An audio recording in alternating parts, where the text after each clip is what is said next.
Welcome back to Lane Switching. Today we're with a returning guest. We're at another unknown location, and it's a very good friend of the show. Somebody who has made a big stamp in the Ottawa hip hop scene. And I'm happy to have back in the building none other than OTG Stiffy. Happy to see you, bro. Yeah, bro. It's been a minute, bro. How you been? How's everything? Fuck, bro. It is what it is.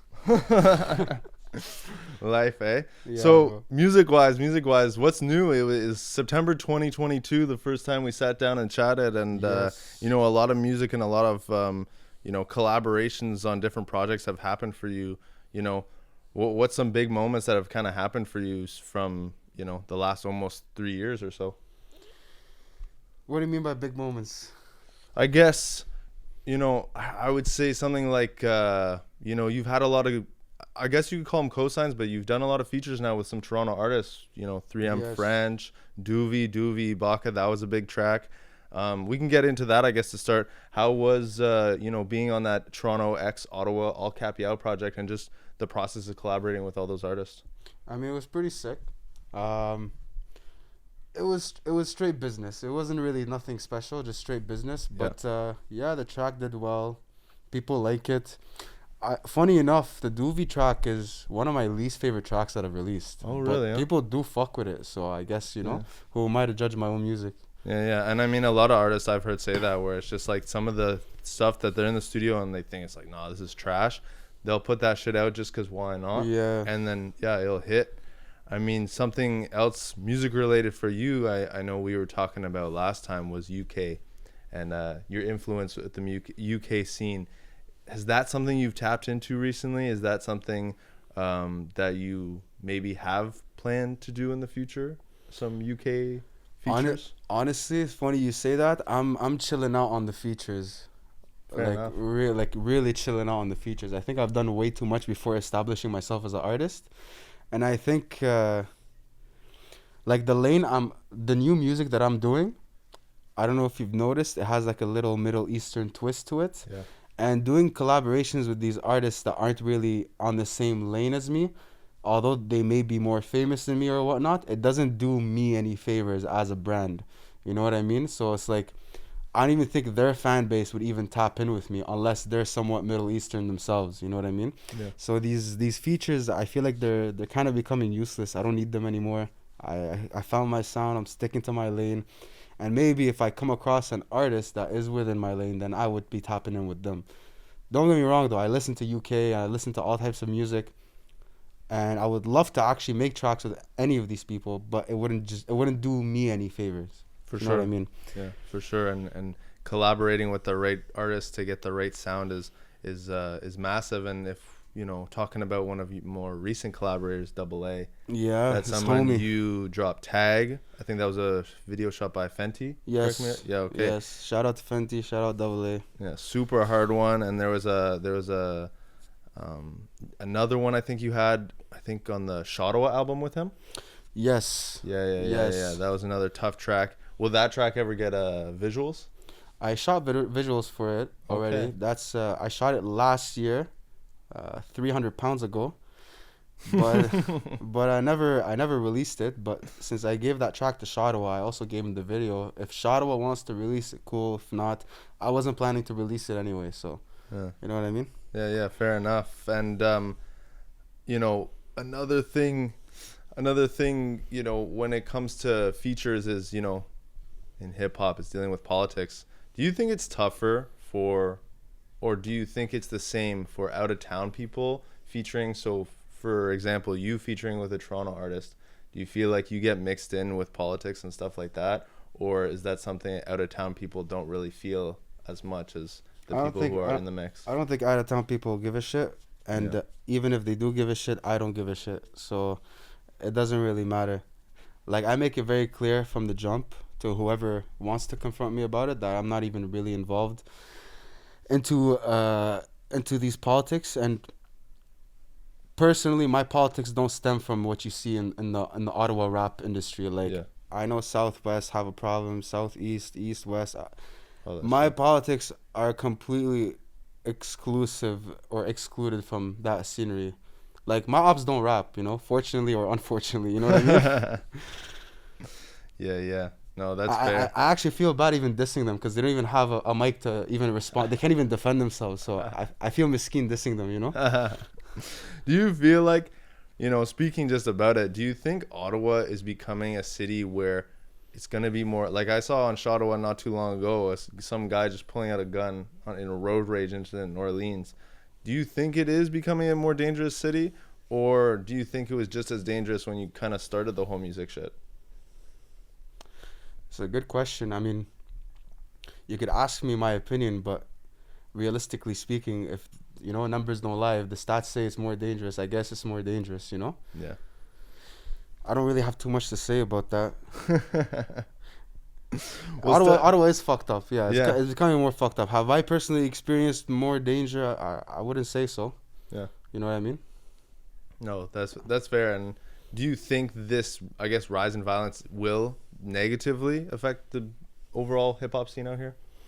I think it's gonna amplify it. To be honest, as fucked up as it is to say, um, considering that you know, I don't know if rap influences crime or crime influences rap. I'm not sure. Maybe it's a little bit of both. It's a good question, bro. I don't know. Yeah, fair enough. And 2025, I guess we'll see.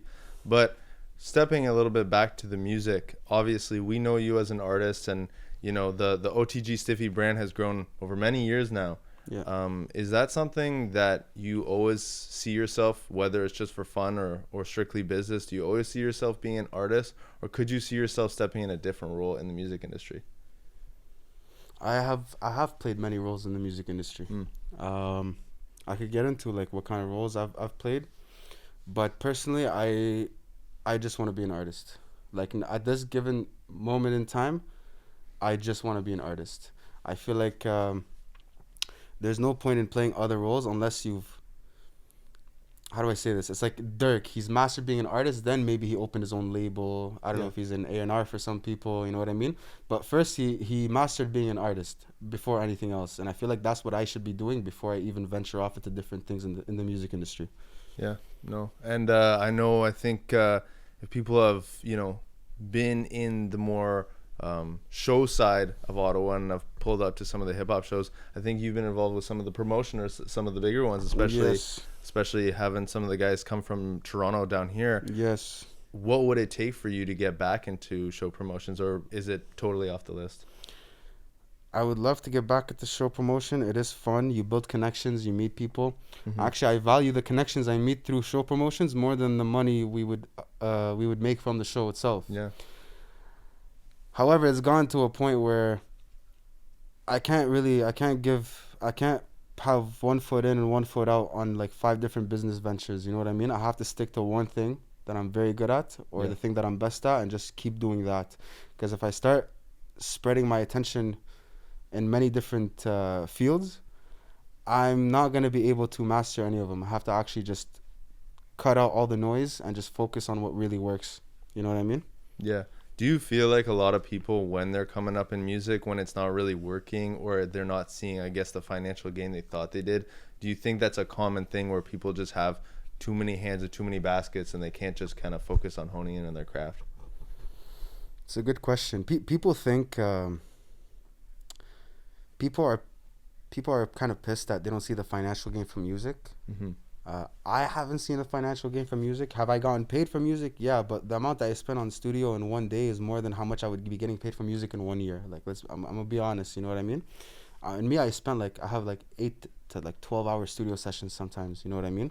So, and studio can range between $50 to $100 an hour. It can get expensive, you know. Yeah. So just that alone, even if I get 1 million streams in 1 year, like, sure, that could be like a nice $3,000 to $6,000, but I already spent that in 2 months of studio time. Yeah. You know what I mean? So there's definitely, you definitely can't be mad if you don't see a financial gain. However, if you're completely relying on music to pay you, you won't be happy for a very long time. And especially if you're like one of those, like, I don't like to give it that title, but like gangster rappers and this and that. Bro, you shouldn't even be making music if you're broke. You know what I mean? Music should be something that you're already making money. It's expensive as it is. You have to, you have to treat promotion like it's your rent. You know what I mean? You got to pay every month to promote your song. I don't even do that, I'll be honest. Mm-hmm. Like you have to mix, master, buy the beat, shoot a video. Like just releasing a song can cost upwards up to $5,000 just to release it. People, Yeah. people always ask, "Oh, why don't you release music?"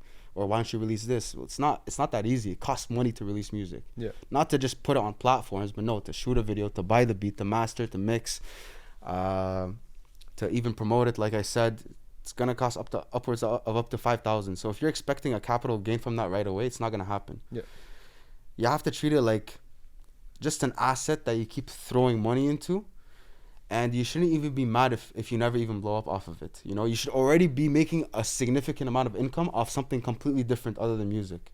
Personally, if you have that like gangster image, you know what I mean? Yeah. Because if you do have that gangster image and you're not even making that much bread, but you're still trying to release like you are, and you're lying in your music, and you say you're balling and this and that, Yeah. Yeah. people can see through the bullshit. And considering that you aren't putting money in promotion and all these things, then you won't even blow up regardless. So you're literally doing it for no reason. I don't know if I made myself clear. No. I definitely get that, and kind of, I think what really strive or pushes people to continue with this music is the passion. Someone as yourself, who's worked with many different artists, when you're in the studio or when you're just kind of over DMs, kind of putting work together when it comes to the music, do you find, at least maybe just from your experience in the Canada hip hop space, do you find that there are more people who are kind of just looking into getting a quick buck, or do you think overall the majority of people who step into the music are actually doing it for the passion? I mean, I could tell you, if you're doing it for a quick buck, it's never gonna work out for you. Yeah. Okay, it has to start with passion, and then eventually you just understand the business side of it, and you just tailor your passion towards the business. You know what I mean? So, for example, you make music because you're passionate about it. That'll take you only so far. But after you figure out the passion, you figure out your sound. You gotta find a way to market yourself. You gotta find a way you gotta find a way to push your image out, make content, shoot videos. You just have to tailor your passion towards the business. Yeah. Or sorry, tailor the business towards your passion. So almost over time, a combination of the two. Yes, but if you start Yeah. with business and then, well, then where's the passion? You know what I mean? No, totally fair. And speaking a bit on that, when it comes to marketing music, especially in 2025, it almost feels like a lot of times artists have to be influencers. Do you think the only way to really grow your brand, or the only way to get to that next level in your career, is kind of maybe trend hop, but is it almost, do artists nowadays feel like they get pushed into an area where they have to be an influencer? Bro, I don't even know how to answer that, because like I didn't blow up, like it's like I'm about to give you advice on how to blow up, but I don't fucking know, bro. I'm still underground, you know what I mean? Like yeah, it seems like that, you know what I mean? Do I want to become an influencer? Fuck, bro. I don't actually want to, but if it's something I got to do, I'll probably still slack on it, but yeah, I should probably do it, Yeah, no, that's fair, because when it comes down to it, a lot of people, it's like the actual creation of music has nothing to do with the fame or dealing with any of the celebrity status. So I mean, some of the best musicians, in my opinion, they don't want to deal with that shit. So if you can just, off the strength of the quality of your music, make it, I think that's the move. Speaking a little bit about OTG, Yes. OTG is probably one of the most well-known over the last 10 years groups in Ottawa when it comes to hip-hop. You guys have dabbled in a lot of stuff, just not only the music, but as well through video creation and all that good shit. And Yes, now it's just you. Correct. And it has just been you for a little bit. Do we ever think, or are we ever going to see more, or at least one more OTG member? If God willing, bro. I don't even see OTG as like a brand or a label or a group anymore. I actually changed the name. Like OTG, it was always OTG, but what OTG stood for, the name has been changed twice, and what I changed it to this time, it just tailored to me. You know what I mean? Mm-hmm. So before, for example, OTG stood for it sounds corny, but OT goes. Mm-hmm. It was like a slogan: wherever we go, OT goes. You know what I mean? Yeah. And then after that, we changed it to Only the Gang because I guess it sounded cooler. I don't fucking know. Yeah, And yeah. then after that when everyone left, I just changed it to On the Grind, you know? And I feel Okay. like that's more tailored to me, you know what I Yeah, mean? yeah. And is that so? So it's not like a group name anymore. It doesn't represent a Okay. group. It's just me, you know? So it's just like more of an abbreviation than Just a anything. more, yeah, it's an abbreviation of what I stand for. Fair That's it. enough. And so if you maybe even if you saw potential in creating a hip hop group with yourself, would you almost just keep that OTG to yourself and then have other members that are just Exactly. You don't even have yeah, to put yeah, OTG in your name, you know? yeah, yeah, Like you could just be something else and you could be under my label. I don't, you know, if I even open a label, you know what I yeah, mean? yeah. No, that's sick. And I think something about your brand and your identity that definitely separates yourself, not from the hip hop scene, but from the Ottawa hip hop scene, is that you are essentially an anonymous rapper. The Somewhat, yeah. somewhat, If you obviously, know me, you somewhat. know who I am, you Of know? course, of course. Is that ever going to change? Is anonymity always going to be a part of your, career and a part of your music identity? What, the mask? Yeah. Yeah, bro. Yeah. It has to, bro. Yeah. Like, there's so many different, like, I've spoken about this on other interviews, but there's so many benefits to wearing a mask. Like, I have a legitimate income, legitimate job, you know? Mm-hmm. I'm not like scared to say it, but like imagine if I were to show my face, you know, I have clientele and this and that. Like imagine they come across my videos, it's not a good look. Like it's definitely not something I wanna expose to the world, you know? Yeah. Like where I live, the like yeah, where I live, for example, the condo that I live at, like the workers there, they know who I am, but they don't know I make music, you know? Yeah, Like exactly. and what's funny is like they do background checks on people that live in that area. You know, it's a safe area. So imagine they came across my video, they wouldn't even have accepted me as a tenant. Yeah. You know what I mean? Like it's just a bad look. You know, Yeah. culturally, economically, business wise, like it's just never. Do you think, because obviously somebody, and we've spoken about it before, M. Huncho, he's done quite well off that, anonymous, having an anonymous brand. Do you think it's going to become more popular in the future for more artists to just be completely anonymous? I think it's already more popular. I Mm. mean, you don't even have to be an artist. You go downtown Ottawa, everyone's already wearing a shiesty. You know what I mean? Like you don't even have to rap anymore. Like people just wear ski masks just to not be known. Period. You know? Yeah. Even when I go out, you know, or when I go out, I wear a COVID mask. You know, I don't want to be as flashy as putting on a shiesty because it's kind of bait. You know? Mm-hmm. But I'll wear a COVID mask and maybe a toque. You know, I like to be low key. And like that's not even like people knowing Stiffy because people won't know if they see Stiffy on but people know me personally. Yeah. So even then, even my personal identity, I kind of conceal it in public as well, you know. Yeah. Yeah. So for you, it's always going to be that. It's always going to be faceless. Yeah. Yes. No, that makes sense. And do you think that people who kind of put themselves out there more, like, does it almost impede them from potential business or opportunities when it comes to the music business? Do you think that almost having, now it's almost the reverse in 2025 where the anonymity is creating more business potential, whereas No, it's definitely bad for business. It's definitely bad. Like, bro, I would release something with a label, and like, there's a contract obviously with the label that you have to sign. You put your government name on it, like, Yeah. and I would even tell the label, please do not put me in the song. Do not put my government name in the song credits. They like, yeah, sure, no problem. And then they still accidentally do it. But I always notice before the public notices and have to beef them and tell them take it off. But that shouldn't even be a problem. If I wasn't anonymous, my name should be on the credits. Do you see what I'm trying to say? Like Yeah. the writer's credits. I remember like even just sending payments, for example, to videographers, like your government name is kind of shown and you're sending an e-trans, you know what I mean? Like it's just, it's a very big inconvenience and you kind of just have to go with the flow and just trust that no one's going to expose your name. And obviously eventually someone will expose your name, Yeah. but it is what it is, you know? Yeah, for sure. Currently, actually, you were just saying about, working with a label, releasing music. Currently, are you signed to a label? No. I just sign independent tracks. I don't sign myself. So like a label will take my song, they'll pay for the promotion, for example, and yeah, pretty much. Like if the label likes the song, they'll sign it, they'll pay for the promotion, and they'll make sure it gets numbers. Do you think as long as you release music, you'll always stay independent? What do you mean? Well, do you think you would ever sign to a Oh, label? I mean, yeah, why not? You know, people are like, stay independent. Like it's better. You get to keep all your royalties, bro. If a label right now offers me $1 million,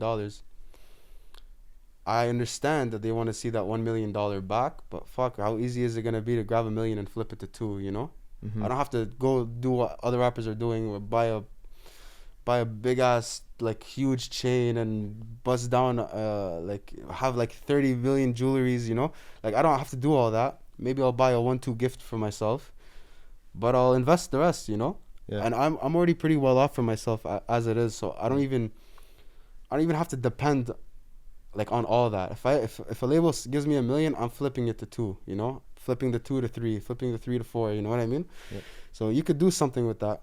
But blowing up independently off music is like, your chances are so low, bro. Yeah. You know what I mean? And even getting, even a label, actually, you know what? I'm gonna take it back. Labels will only sign artists if they're already popping. If you're already popping, I don't even think a label would do much to begin with. Yeah. You know what I mean? Labels right now don't sign people that are unknown or just off talent. No, you gotta have some sort of clout, some sort of momentum. But if you already have that, you don't need the label. Mm-hmm. Do you see what I mean? Yeah. So I don't know. It depends, bro. We'll see. I'll still take $1 million though. I'm not gonna lie. Yeah, for sure. So, not only have obviously you done hip hop, but where you've also been very successful is EDM. Still hip hop though. It's Yeah. I'm doing an alternative, like I don't know, a version of hip hop on EDM. Yes. Oh, okay. That's fair. Yeah, that's fair. And not only did you have, success with Burnham, that was in 21, and who produced that, or who made that one? Some Italian guy. He's pretty sick. Okay. Yeah, he's And from then, Italy, like super fob, you know. Yeah.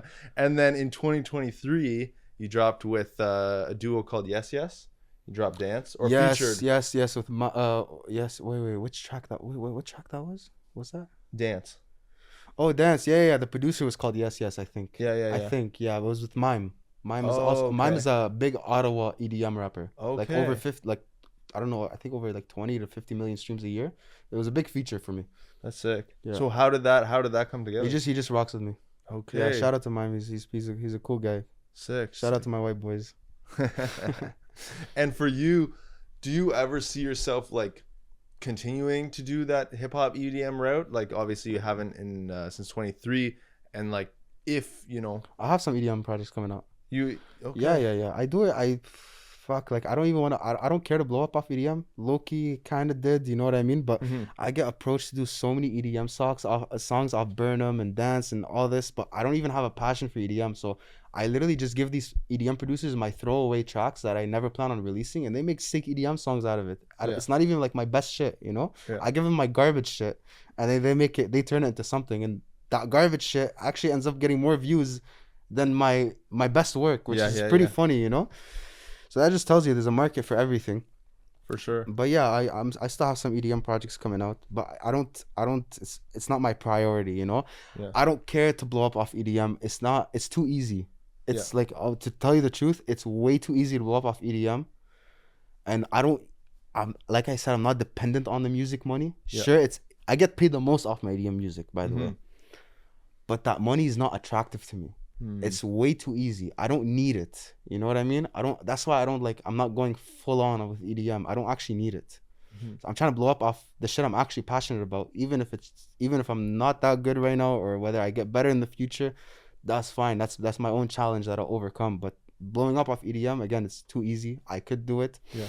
I could be releasing 40 EDM songs in 1 year and getting paid like $500 a month off each song and make a complete living out of it. Bro, I don't need that. Yeah. I don't need that. It's not attractive to me, you know? I don't need that money. So in 2025, are we maybe gonna see some OTG Stiffy hip hop stuff? EDM? Probably. Okay. Probably. Yeah. They're in the works, definitely. Very cool. And for you, it's been a minute since you dropped a project. Do you think you are ever gonna drop a full length album? Nah. Like I really want to, but it's so useless. Like if you drop an album, not enough people give a shit about me to listen to a full album. I don't think so. I don't think I have a big enough of a fan base, so I think it's pretty useless. But releasing singles, you can focus all your attention on the single every time you release it, and I mean, why not? You know, like once I blow up, maybe then I'll release an album right away. For sure. But like, I don't know if I'm talking down on myself or I don't know if I'm just being humble about it, but I don't think I'm that sick to be releasing an album. Like, one out of every 10 tracks I make might have some potential to actually blow up. You know what I Yeah. mean? So, like, me releasing a bunch of mediocre tracks is not appealing to me, and I don't think it's appealing to my fan base. You know what I mean? So, Yeah. I don't think it's worth it. Do you think that's a common mistake for a lot of up and coming artists to focus too much time on a project, and maybe the best route, at least in this decade, is just to focus on singles? I think it is. I think it is. But again, like, who am I to say? Like, I'm still underground, you know? For Like, sure. who am I to give advice? I'll give the advice on what I know, but even what I know could be wrong at the end of the day. You Yeah. know? No, that's totally fair. That's totally fair. And you know, it's just January, you know. It's just a whole year is ahead of us. Yeah. If you give a sneak peek to the fans, what do you have planned for 2025?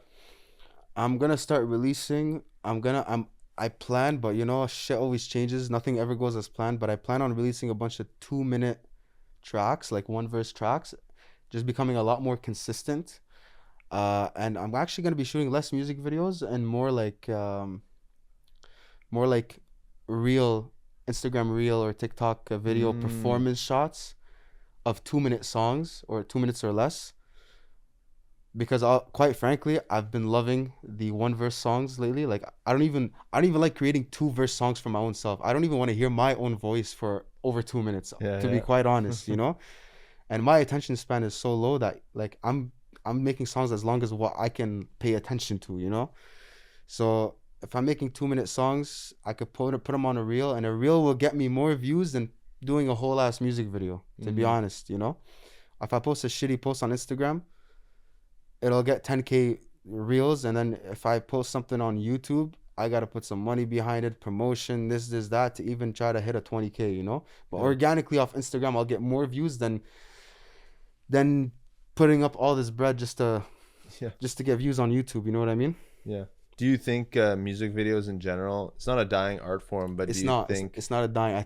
Okay, so before, you would have to like release consistently on YouTube music videos in order to get a strong enough of a fan base for them to blow you up, and then you can release albums, and then they can start caring about you releasing an album, right? Now it's like the industry even dumbed it down more. Now people won't even care to check out your music videos unless you're already popping on social media. You see Yeah. what I mean? That's from what I've analyzed. Like, even in Ottawa, everyone releasing music videos in Ottawa, no one is getting 2019 Ottawa numbers. You know what I mean? No, I don't not know if at you all. remember that era, but everyone, Oh, big time. yeah, music videos are getting a lot of views, and no one's getting these views on YouTube anymore. No. You know what I'm trying to say? So, Yeah, yeah. like, is it even useful? I don't know. Like, I don't think so.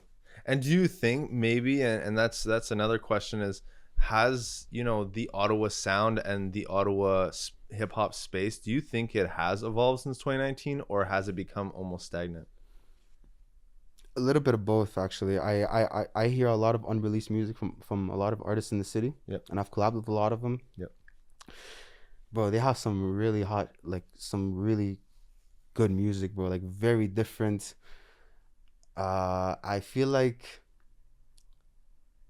people just, this might sound bad, but I think people just can't afford to release anymore. That's what it is, bro. Because